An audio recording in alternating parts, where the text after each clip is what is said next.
આપણે બે કન્ટિન્યુ ટેન્સની વાત કરી. હવે આપણે વાત શાની આવશે? Present perfect tense. તો નેક્સ્ટ વોઇસની અંદર શરૂઆત કરીએ છીએ ધ પ્રેઝન્ટ પરફેક્ટ ટેન્સ. હવે આ પ્રેઝન્ટ પરફેક્ટ ટેન્સને શું કહેવામાં આવે છે ગુજરાતીમાં? કે ભાઈ પરફેક્ટ શબ્દ આવે એટલે કયો શબ્દ આવે? પૂર્ણ. અને પ્રેઝન્ટ છે એટલે વર્તમાનકાળ. ચાલો, પૂર્ણ વર્તમાનકાળની અંદર પૂર્ણ શબ્દ આવે એટલે એક વસ્તુ ધ્યાન આપવાનું કે તમારે V3 જવાબની અંદર જ આપી દીધો હશે. એટલે તમારે એક ફાયદો થાય કે અત્યાર સુધીના જેટલા ટેન્સ આપણે વોઇસની અંદર જોયા એમાં V3 આપણે આવડવા હોવા જરૂરી છે. જ્યારે આની અંદર V3 તમને વાક્યમાં સવાલમાં જ આપી દીધું હશે એટલે તમારે એ સમસ્યા આવતી નથી. બરાબર? એટલે V3 તમારે અંદર જ આપી દીધું હોવાના કારણે આપણે ખાલી ફેરફાર શાના કરવાના છે? હેવ અને હેઝના ફેરફારો જ થશે. પણ અત્યાર સુધી આપણે બધા શાના જોયા? બી શબ્દ જોયો, બીઈંગ શબ્દ જોયો. પણ પૂર્ણ વર્તમાનકાળ આવે કે પૂર્ણ ભૂતકાળ આવે તો તેની અંદર તમારે બીન શબ્દનો ઉપયોગ આવવાનો છે. શા માટે આવવાનો છે? પહેલાં આપણે વાક્ય રચના તરફ ધ્યાન આપીશું તો ત્યારે આપણે એની વાત કરીએ. ચલો, તો આપણે વાક્ય રચનાની અંદર પહેલી વાક્ય રચના કઈ છે? વિધાન વાક્ય રચના. ચલો, તો વિધાન વાક્ય રચનાની અંદર પહેલું આવશે એક્ટિવ. ચલો, તો એક્ટિવ વાક્ય રચનામાં જોઈએ તો આપણે પહેલાં પૂર્ણ વર્તમાનકાળમાં જ્યારે ટેન્સ ચલાવેલો હતો ત્યારે આપણે ટેન્સની અંદર એક્ટિવની અંદર પહેલું શું હતું? એસ પ્લસ હેવ અથવા હેઝ. ચાલો, પછી શું આવશે? V3. ત્યાર પછી કર્મ એટલે O અને ત્યાર પછી એક્સ્ટ્રા પ્લસ ડોટ. ઓકે, તો આની આપણે વાત કરી હતી કે ભાઈ હેવ હેઝ સાથે V3 શબ્દ જે છે એ તમને ઓલરેડી આપી દીધું હશે. એનો અર્થ થાય છે જેવી રીતે તમે એમિઝારના ફેરફારો સબ્જેક્ટ પછી કરતા હતા, વોઝ વેરના ફેરફારો સબ્જેક્ટ પરથી કરતા હતા, બરાબર, ઓબ્જેક્ટના આધારે. તો એવી રીતે તમારે સવાલની અંદર હેવ અને હેઝ કોની સાથે લાગે એ આપણે નાના પ્રાઇમરીમાં જ્યારે અભ્યાસ કરતા હતા કે ભાઈ આઈ સાથે હેવ, વી સાથે હેવ, યુ સાથે હેવ અને હી સી ઇટ સાથે હેઝ અને કોઈ એક નામ આપેલું હોય તેની સાથે હેઝ અને ડે સાથે હેવ. ટૂંકમાં બહુવચનમાં આપણે હેવનો ઉપયોગ કરીશું અને એક વચનમાં છે તો હેઝનો, જ્યારે ત્રીજો પુરુષ એક વચન હોય ત્યારે. બાકી બધામાં હેવ. ચાલો, તો હવે આપણે એક્ટિવમાંથી પેસિવમાં જ્યારે ફેરવીએ છીએ તો એક્ટિવમાંથી પેસિવમાં ફેરવતી વખતે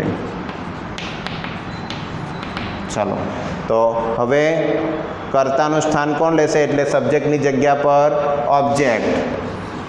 ત્યાર પછી હેવ હેઝમાં તમારે શું લખવાનું છે? જેમ ટુ બીના રૂપમાં જેમ બદલાવ આવતા હતા કર્મના આધારે તેવી રીતે આમાં પણ તમારે બદલાવ આવશે. બરાબર? એટલે O પ્લસ હેવ અથવા હેઝ પ્લસ આની અંદર એક શબ્દ જોડાયો છે બીન શબ્દ. બીન શા માટે આવ્યું? અત્યાર સુધી આપણે ભવિષ્યકાળ અને સહાયકની અંદર કયો વર્ડ જોયો? બી શબ્દ જોયો. ચાલુ ટેન્સ એટલે કે ચાલુ વર્તમાનકાળ અને ચાલુ ભૂતકાળમાં શું જોયું? ING વાળા શબ્દો એટલે બીઈંગ જોયું. અને હવે આવે છે બીન. હવે બીન શા માટે? તો આપણને યાદ હોય તો આપણે V1, V2 ને V3 ની અંદર બી પણ એક પ્રકારનો ક્રિયાપદ છે. તો બી હોય એટલે બીનું એ મૂળ ક્રિયાપદ કહેવાય. એટલે કે V1 એનું પાસ્ટ ટેન્સ છે એ શું થાય છે? વોઝ અને વેર કે વર. અને એનું જે પાસ્ટ પાર્ટિસિપલ એટલે કે જે ભૂતકૃદંત થાય છે બીન શબ્દ થાય છે. તો બી વોઝ વેર કે વોઝ વર અને બીન. તો અહીંયા તમને V3 જ્યારે ક્રિયાપદમાં આપેલું છે તો અહીંયા બીનું પણ થઈ જાય છે બીન. ઓકે, એટલે વોઝ વેર પ્લસ V3 કે આવે તો તમે સાદો ભૂતકાળ સમજતા હતા. પૂર્ણ વર્તમાનકાળની અંદર હેવ હેઝ આવશે તો એની સાથે V3 આપેલું હશે તો ત્યારે એટલું યાદ રાખવાનું કે તમારે આમાં તો બદલાવ આવશે જ પણ હેવ અથવા હેઝ કે હેઝ અથવા હેવ પણ V3 જે છે એ પહેલાં તમારે લખવાનું છે બીન શબ્દ બી વોઝ વેર બીન અને પછી V3 આપેલું છે તો V3નું સ્થાનમાં કોઈ જાતનો બદલાવ કરવાનો નથી. ત્યાર પછી આવશે બાય V3 આવે એટલે પછી જૂની આપણી ક્રિયા શરૂ થશે by plus S plus E plus dot. Okay ચલો તો આ આપણી વાક્ય રચના છે એક્ટિવ વોઇસની વિધાન વાક્ય રચના. ઓકે તો હવે વિધાન વાક્ય રચના થઈ ગઈ તો વિધાન વાક્ય રચનાના ઉદાહરણ તરફ ધ્યાન આપીએ. ચાલો તો પહેલું ઉદાહરણ છે I have broken the rules today. મેં આજે નિયમ જે છે એનો તોડ્યો છે કે ભંગ કર્યો છે. તો આપણે અહીં કરી ટુડે શબ્દનો ઉલ્લેખ કર્યો. નોર્મલી ટુડે એટલે આજે તો આજે ઘણા વિદ્યાર્થીઓ સમજે છે કે ટુડેનો ઉપયોગ કર્યો એટલે આ વર્તમાનકાળ કહેવાય આજે એટલે. પણ જ્યારે આજના દરમિયાન જે કોઈ ક્રિયા કદાચ થઈ ગઈ હોય કારણ કે આપણે એની વ્યાખ્યાની અંદર પણ એવું જોયું હતું કે જે ક્રિયા થોડા સમય પહેલાં પણ પૂર્ણ થઈ હોય તો આવી ક્રિયાઓ પણ પૂર્ણ વર્તમાનકાળ કહેવાય. અથવા તો કોઈ ક્રિયા ભૂતકાળમાં શરૂ થઈને વર્તમાનમાં તેની અસર વર્તાતી હોય તો તેવી ક્રિયાઓનો સમાવેશ પણ આપણે શામાં કર્યો છે પૂર્ણ વર્તમાનમાં કરેલો છે. એટલે આજનો શબ્દ જે લખેલો છે એ શબ્દ પણ પૂર્ણ વર્તમાનકાળમાં છે એમ તમારે સમજવાનું. ચાલો આપણે ચાલુ વર્તમાનકાળ અને ચાલુ ભૂતકાળમાં શું જોયું આઈએનજી વાળો રૂપ હોય એની બાજુમાં જે શબ્દ આપેલો હોય એ આપણું શું કહેવાય છે ક્રિયાપદ કહેવાય છે. તો એ ક્રિયાપદની બાજુનો શબ્દ એ તમારો શબ્દ શું કહેવાય છે કર્મ કહેવાય છે.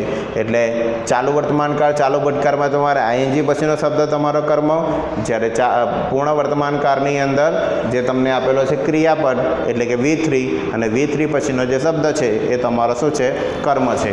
એટલે ધ રૂલ્સ. ઓકે ચલો તો ધ રૂલ્સ. હવે રૂલ્સ એક વચનમાં કહેવાય કે બહુવચનમાં? તો રૂલ્સ એક રૂલ લખેલું હોય એકલું તો એક વચનમાં રૂલ્સ એટલે બહુવચન. એનો અર્થ એવો થયો કે હેવ શબ્દ જે તમને આપેલો છે એ શબ્દનું સ્થાન અહીં કોઈ પણ પ્રકારનો ફેરફાર થતો નથી. તો ધ રૂલ્સ હેવ. ચલો નિયમ મુજબ શું આવશે હેવ હેઝની બાજુમાં તરત કયો વર્ડ લખવાનો બીન શબ્દ લખવાનો તો હેવ બીન.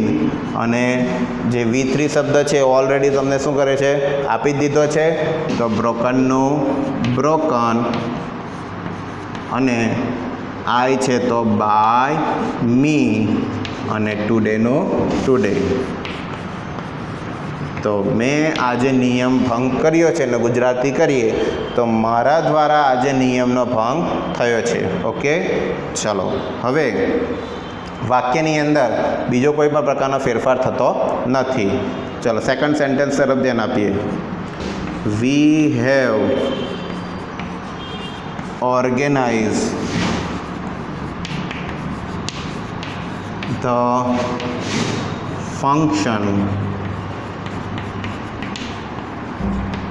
ચાલો તો અમે ફંક્શનનું ઓર્ગેનાઇઝ એટલે કે આયોજન તો અમે કાર્યક્રમનું આયોજન કર્યું છે. હવે આ આયોજન તમે અગાઉથી કરી દીધું છે એટલે એ આયોજન અગાઉથી થઈ ગયું છે એના કારણે એ પૂર્ણ વર્તમાનકાળ બને છે. તો તમારું કર્મ શું છે ધ ફંક્શન છે તો ધ ફંક્શન. ચલો ફંક્શન કેટલા છે એક જ છે એટલે હેવની જગ્યા પર હેઝ થઈ જશે.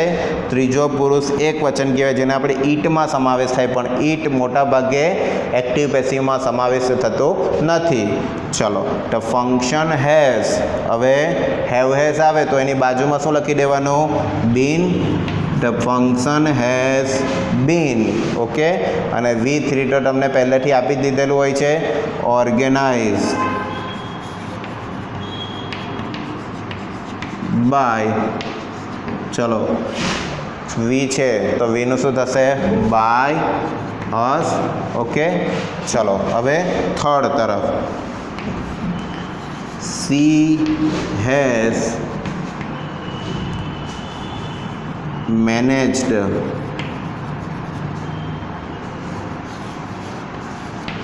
She has managed the meeting. ચલો, she has managed the meeting. તો આની અંદર તમારું કર્મ જે છે એ V3ની બાજુમાં. હવે ઘણા વિદ્યાર્થીઓ કન્ફ્યુઝ એવું થાય કે ભાઈ ધ મીટિંગ શબ્દ છે તો એમાં ING શબ્દ છે, બરાબર, પણ મીટ એટલે મળવું અને મીટિંગ એટલે કોઈક આપણે મળવાનું આયોજન કરેલું હોય અને મુલાકાત થાય અને મીટિંગ શબ્દ કહેવાય છે. તો એ ING પ્રત્યે શબ્દ મીટિંગ શબ્દ એ જ કોઈ ચાલુ વર્તમાન કાળનો ક્રિયાપદ નથી, પણ કર્મના આધારે તમારે લખવાનું છે. ચાલો, એટલે ધ મીટિંગ કેટલી છે? એક જ છે, એટલે હેઝ. હવે તમારે હેઝ આવે એટલે શું લખી દેવાનું? મેનેજ્ડ. ચલો, હવે સી છે તો સીનું શું થવાનું છે? By her. ઓકે, ચલો હજી એક સેન્ટેન્સ જોઈએ છે.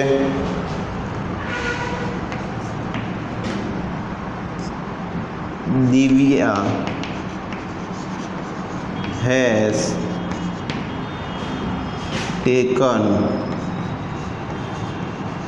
a new car. ચલો, દિવ્યાએ નવી ગાડી કે કાર લીધી. તો તમારું કર્મ શું બોલે છે આની અંદર? ટેકન એટલે કે V3. તો V3નો બાજુનો શબ્દ છે અ ન્યૂ કાર. તો અ ન્યૂ કાર, કાર કેટલી છે? એક જ છે. હવે એક જ હોવાના કારણે શું થશે? હેઝની જગ્યા બદલાતી નથી, તો હેઝની જગ્યા પર હેઝ. પણ હેઝ આવે એટલે તરત કયો વર્ડ લખવાનો? બીન શબ્દ લખવો પડે. તો બીન. ચલો, ટેકનનું ટેકન, કારણ કે V3 તમારે પહેલેથી આપી જ દીધેલું હોય છે, અને દિવ્યા છે તો બાય દિવ્યા. ઘણા વિદ્યાર્થીઓને અહીંયા છોકરીનું નામ હોય તો અહીંયા બાય હર લખી દે અને છોકરાનું નામ હોય તો બાય હિમ લખી દે, પણ એવું કરવાનું નથી. જે અહીંયા આપેલું છે એ જ બાય પછી શબ્દ લખવાનું. તો આ વિધાન વાક્ય વિશે આપણે ઉદાહરણ જોયા. હવે આપણે વાત કરીશું નકાર વાક્ય વિશે. ચલો, નકાર આવે એટલે નોટનું સ્થાન વાક્ય રચનામાં હોય છે. ચલો, એટલે પહેલાં આપણે નકાર વાક્ય તરફ ધ્યાન આપીએ. ચલો, એની વાક્ય રચનામાં પહેલી વાક્ય રચના છે એક્ટિવની વાક્ય રચના. ચલો, એક્ટિવની વાક્ય રચનાની અંદર પહેલું આવશે સબ્જેક્ટ, ત્યાર પછી હેવ અથવા હેઝ, ત્યાર પછી નોટ, ત્યાર પછી બીન. ચલો, આપણે બીન શબ્દ તો પેસિવ તરફ આપણે ધ્યાન આપીએ છીએ. તો સીધું શું આવશે? પહેલાં V3 plus O plus E plus dot. બરાબર. ચલો, તો I have not broken the rules today. બરાબર. તો વાક્યની અંદર તમારે V3 શબ્દ છે એ તો પહેલેથી તમને આપેલો જ હશે, પછી વિધાન હોય, નકાર હોય કે પ્રશ્નાર્થ આપેલો હોય.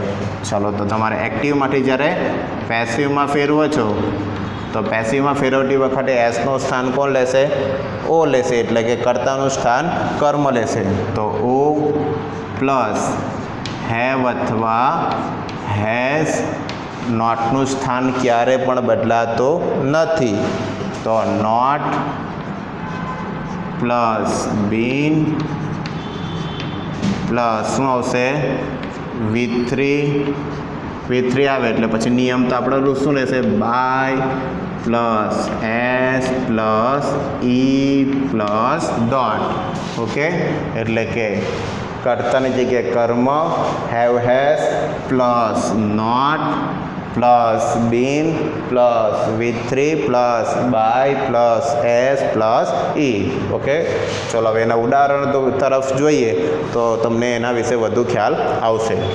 ચાલો, ઉદાહરણ જોઈએ. પહેલું ઉદાહરણ છે હી has not discouraged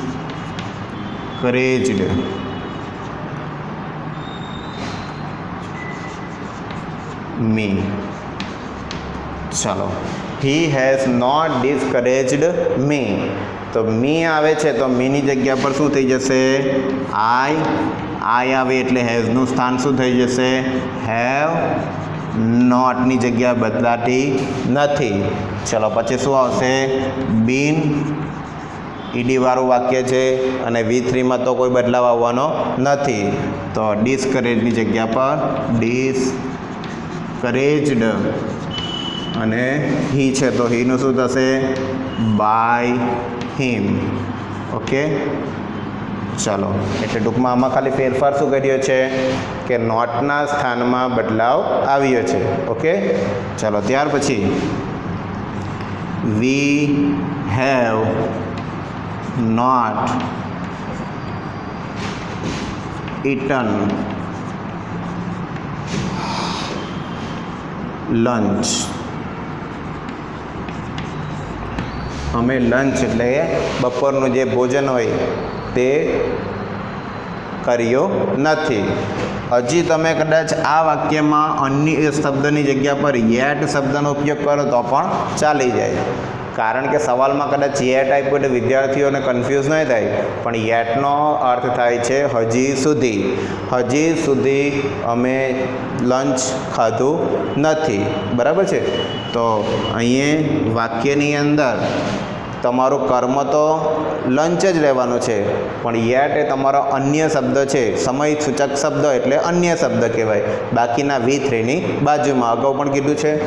ચાલો, તો we have not eaten lunch, તો લંચની જગ્યા પર લંચ.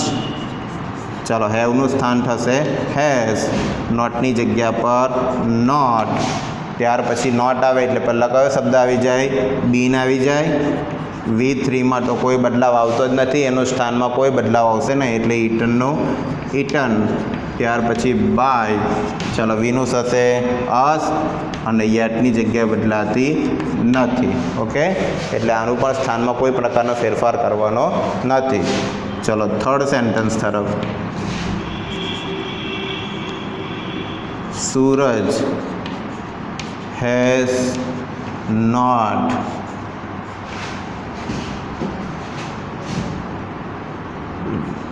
read હિન્દી. સૂરજે હજી સુધી હિન્દી વાંચ્યું નથી, તો તમારે એનું સ્થાનમાં કોઈ પણ બદલાવ કરવાનો નથી. કર્તાની જગ્યા પર કર્મ, તો હિન્દીની જગ્યા પર હિન્દી. ચલો, હિન્દી એટલે એક સબ્જેક્ટ જ કહેવાય એટલે હેઝનું હેઝ, તો હિન્દી હેઝ નોટ. ચલો, રીડ એટલે શું કહેવાય? Read, red, read. પરંતુ એના ક્રિયાપદમાં જોવા જઈએ તો એ ત્રણે ત્રણ રૂપ કેવા રૂપો કહેવાય? સમાન રૂપો કહેવાય, પરંતુ એનો જે ઉચ્ચાર છે એ અલગ નીકળે છે. તો આપણે એની સાથે નિસ્બત નથી, આપણે તો હેવ હેઝવાળા વાક્યો આવે એની અંદર V3 પહેલેથી આપી જ દીધેલું હોય છે. ઓકે, એટલે V3 વાળું વાક્ય આવતું હોવાના કારણે આપણે V3 બેઠું જ લખી દઈએ છીએ, પણ પહેલાં શું લખવું પડે? બીન અને રીડનું રીડ અને સૂરજની જગ્યાએ બાય સૂરજ. ઓકે, ચલો એક હજી વાક્ય જોઈ લઈએ, નકાર વાક્યનું. ચેતન has not followed the rules. ચેતને નિયમનું પાલન કર્યું ન હતું, એટલે કોઈ નિયમનો એણે ભંગ કર્યો હશે એટલે નિયમનું પાલન કર્યું ન હતું. ઓકે, ચલો એટલે શું આવશે? પહેલાં રૂલ, ધ રૂલ્સની જગ્યા પર ધ રૂલ્સ. ઓકે, ચલો હેઝની જગ્યા બદલાતી નથી. ધ રૂલ્સ હેઝ, નોટની જગ્યા બદલાતી, પણ રૂલ્સ શું છે? બહુવચનમાં થયું ને એટલે હેઝની જગ્યા પર હેવ. ધ રૂલ્સ હેવ, નોટની જગ્યા બદલાતી, નોટનું નોટ. ચાલો, ત્યાર પછી નકાર આવે એટલે પહેલું જ વાક્ય કયું આવશે? બીન. ફોલોવડની જગ્યા એટલે કે V3 તો એ જ રહી છે, ફોલોવડ. અને છેલ્લું શું આવશે? By Chetan. ઓકે, એટલે આપણે વિધાન અને નકાર વાક્ય વિશે વાત કરી તો એક નોટનો ફેરફાર આવે, બરાબર. બાકીનું બધું જે છે તે. હવે આપણે વાત કરીશું આના પ્રશ્નાર્થ વાક્ય તરફ. ચલો આપણે પ્રશ્નાર્થ વાક્ય તરફ આગળ વધીએ. ચલો હવે પૂર્ણ વર્તમાન કાળના આપણે નકાર વાક્ય વિશે વાત કરી. હવે આપણે એના પ્રશ્નાર્થ વાક્ય વિશે વાત કરીશું. ચલો તો પ્રશ્નાર્થ વાક્યની પ્રશ્નાર્થ વાક્ય રચના તરફ પહેલાં ધ્યાન આપીએ. તો પ્રશ્નાર્થ વાક્યની અંદર એની વાક્ય રચના તરફ તો પહેલાં એક્ટિવની વાક્ય રચના જોઈએ કે સવાલમાં શું હશે. તો સવાલની વાક્ય રચનામાં પહેલાં શું કરવાનું, મેં અગાઉ બી તમને વાત કરી હતી કે જે પહેલો નંબર છે એને બીજા નંબરમાં ફેરવવાનો અને બીજો નંબર આવશે તેને પહેલા નંબરમાં ફેરવવાનો. ઓકે, ચલો તો એક્ટિવવાળી વાક્ય રચનાની અંદર પહેલું આવશે હેવ અથવા હેઝ. ઓકે, ચલો પછી આવશે સબ્જેક્ટ, ત્યાર પછી નોટ તો અહીંયા આવવાનું નથી તો શું આવશે? V3. ત્યાર પછી આવશે ઓબ્જેક્ટ અને આવશે એક્સ્ટ્રા વર્ડ અને છેલ્લે ક્વેશ્ચન માર્ક. હવે આ વાક્ય રચના નાની વાક્ય રચના કહેવાય બે વાક્ય રચનાની સરખામણીમાં, કારણ કે હેવ હેઝની બાજુમાં સબ્જેક્ટની બાજુમાં કોઈ નોટ નથી આવતું, સીધું V3નો ઉપયોગ થાય છે અને સીધું ઓબ્જેક્ટ અને ત્યારે પછી કર્મ એટલે કે ઓબ્જેક્ટ અને પછી અન્ય શબ્દો લખવાના રહે છે. ઓકે, તો હવે આપણે એની આગળ વાત કરીએ પેસિવ તરફ. એક્ટિવમાંથી જ્યારે પેસિવમાં ફેરવીએ છીએ તો પહેલી તો વસ્તુ આપણે ધ્યાન આપવાનું હોય કે કર્તાની જગ્યાએ કર્મ લખીએ, પણ આપણે અગાઉ બી યાદ કરાવેલું છે બધા વિદ્યાર્થીઓને કે હેવ હેઝની જગ્યા પર તમે લખો છો કયું હેવ લખવું કે હેઝ, પણ એ કોના આધારે? કર્મના આધારે લખવું પડે, બરાબર. એટલે એક વચનમાં છે કે બહુ વચનમાં છે કર્મ, એ તમારે ધ્યાન રાખવું પડે. ચલો તો પહેલું આવશે હેવ અથવા હેઝ. પછી આવશે ઓ. ચલો હવે ઓ વાળી વાક્ય રચના આવી ગઈ એટલે હેવ હેઝ બી આવી ગયું. ચાલો હવે તમારું V3 આવશે, પણ V3 પહેલાં શું લખવું પડશે? બીન, ત્યાર પછી V3, ત્યારબાદ બાય, ત્યારબાદ સબ્જેક્ટ અને છેલ્લે આવશે એક્સ્ટ્રા, અને વધારેનો શબ્દ હોય તો લખવો, નહીં તો એક્સ્ટ્રા, અને છેલ્લે આવશે ક્વેશ્ચન માર્ક. ઓકે, ચલો હવે આપણે એના ઉદાહરણો તરફ ધ્યાન આપીએ. તમારે ધ્યાન શું આપવાનું છે? ખાલી ઓલ્ટરનેટ આ બે શબ્દમાં જ આવેલો છે. આપણે અત્યાર સુધી શું કરતા હતા? વિધાન વાક્ય રચનાની અંદર ઓની જગ્યા પર હેવ હેઝ લખતા હતા અને હેવ હેઝની જગ્યા પર ઓ લખતા હતા, એટલે કે કર્મ પ્લસ હેવ હેઝ લખતા હતા. હવે શું કરવાનું છે? હેવ હેઝ પ્લસ કર્મ. ચલો હવે ઉદાહરણો તરફ ધ્યાન આપીએ. પ્રશ્નાર્થ વાક્ય બે વાક્યની સરખામણીમાં થોડુંક ધ્યાન રાખવાનું હોય છે. ચાલો પહેલું વાક્ય તરફ ધ્યાન આપીએ. તો have you treated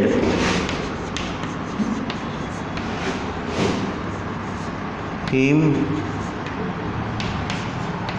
today? Question mark.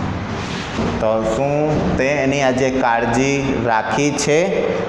ચાલો તો હવે તમારું કર્મ શું થાય છે? હિમ, પણ હિમનું શું થઈ જાય છે? હી થાય છે. એટલે હી થતું હોવાના કારણે હેવ છે તો હેવનું શું થાય છે? હેઝ થઈ જાય. ચાલો કારણ કે હી હેઝ. ઓકે, તો હિમની જગ્યા પર થશે હી, તો હેઝ હી. હવે ટ્રીટેડ શબ્દ લખવાનો છે, પણ આપણી વાક્ય રચના મુજબ કર્મની બાજુમાં શું આવે છે? બીન શબ્દ આવે છે.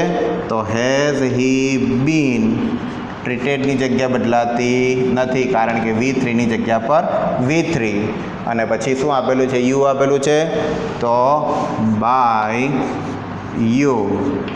અને ટુડેનું માનું તો અન્ય શબ્દ છે, અન્ય શબ્દ હોવાથી એના સ્થાનમાં તમારે કોઈ પણ પ્રકારનો ફેરફાર કરવાનો નથી, તો ટુડેની જગ્યા પર ટુડે. ઓકે, ચાલો એટલે પ્રશ્નાર્થ વાક્યની અંદર આ રીતે તમારે ધ્યાન રાખવાનું છે. ચલો બીજું વાક્ય છે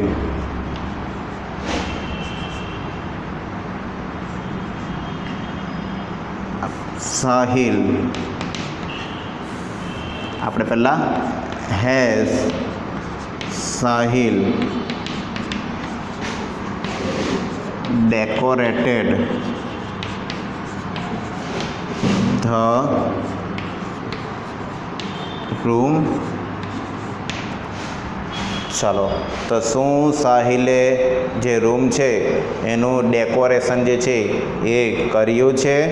પ્રશ્ન આપણને પૂછ્યો છે, કારણ કે એને કામ સોંપેલું હશે અને એણે કાર્ય કર્યું હોય કે ન કર્યું હોય, પણ આપણે અહીં એને પૂછવાનું છે, કોઈ બીજા વ્યક્તિને આપણે પૂછીએ છીએ. આમાં ખાસ કરીને પ્રશ્નાર્થ વાક્યમાં ત્રીજા પક્ષકારનો વધુ પડતો ઉપયોગ થશે. ચાલો, એટલે હવે તમારું કર્મ પહેલાં તો આપણે વાક્ય રચના મુજબ હેવ કા હેઝ લખવાનું છે, પણ હેવ હેઝ કોને આધારે લખવાનું છે? કર્મના આધારે. તો રૂમ એક જ છે એટલે હેઝની જગ્યા બદલાતી નથી. Has the room. ચાલો, હવે V3 આવવાનું છે એટલે પહેલાં શું લખવાનું? બીન ડેકોરેટેડ અને સાહિલ છે તો બાય સાહિલ. બરાબર. તો હવે વાક્યની અંદર આમાં ધ્યાન શું આપીએ આપણે કે હેવ હેઝનું સ્થાન ખાલી ધ્યાન રાખવાનું છે. કર્મ તો તમારે જે V3 શબ્દ છે એના પછીનો શબ્દ તમારો કર્મ હશે અને કર્મના આધારે હેવ હેઝ આપણે લખ્યું છે. ચલો, તો હવે ત્રીજું સેન્ટેન્સ તરફ ધ્યાન આપીએ. હેવ ધ farmers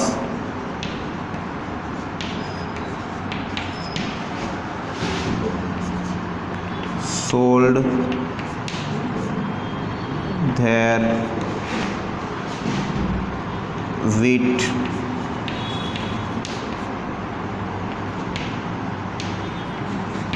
શું ખેડૂતોએ તેમના વીટ્સ એટલે શું કહેવાય? જે અનાજ હોય તેને આપણે અનાજમાં આપણે વીટ એટલે ઘઉં એક પ્રકાર છે એનો. તો શું ખેડૂતોએ તેમના ઘઉં જે છે એ વેચ્યા છે? તો ખેડૂતો તમને બહુવચનમાં તો છે જ, પણ વાક્યની અંદર વીટ્સ એટલે તમને અહીંયા આગળ ઘઉં નોર્મલી એક વચનમાં હોતું નથી અને અહીંયા તો ઘણા બધા ખેડૂતોની વાત કરવામાં આવી છે એટલે ઢેર શબ્દનો ઉપયોગ કરેલો છે. તો આપણે હેવનું સ્થાનની જગ્યા પર હેવ જ રહેશે. હેવ ધેર વીટ. ચલો, હવે તો આપણે બીન શબ્દ લખવો પડશે. કર્મ આવે એટલે તો બીન. V3 તો ઓલરેડી તમને આપી દીધું હોય. Sold by the farmers.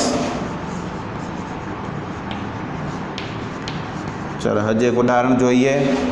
ચોથું ઉદાહરણ છે હેઝ